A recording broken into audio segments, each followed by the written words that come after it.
Some Furman students say they're blocked from voting in Greenville County even though they live most of the year on campus. So they filed a lawsuit this week claiming the policies of the Greenville County Board of Elections contradict state law.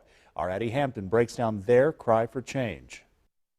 The three Furman students who are raising this red flag say they are being deprived of a fundamental right by not being allowed to register to vote using their university address. I talked to one student today who says this all stems from a Get the Vote Out initiative.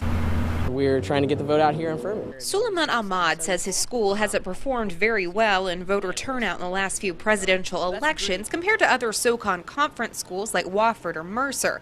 He says he went to the Greenville County Board of Elections Director Conway Belangia looking for answers and stumbled onto the problem. He says Belangia told him Greenville College students should vote absentee. If they're listed as dependents on their family's tax returns, then they are residents of that state or that county.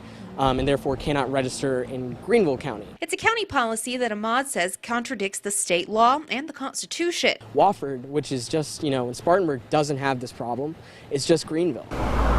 Now what began as a contest is now a lawsuit filed this week by the ACLU and lawyer Stephen Edward Buckingham. The law is very clear-cut, constitutionally and in the state, that when it comes to where you can vote, as a resident, it all depends on what your intention is. He says it's asking, where do you plan to live today, not in the future? It's an important distinction. The lawsuit claims the Greenville County Board of Elections doesn't believe students have any intention of permanently living here, effectively blocking them from registering to vote. It's denying citizens the right to vote. Buckingham says using the taxpayer example is unlawful. It wasn't that long ago that we had the unfortunate past, really all over the country, of having poll taxes. You had to pay to vote.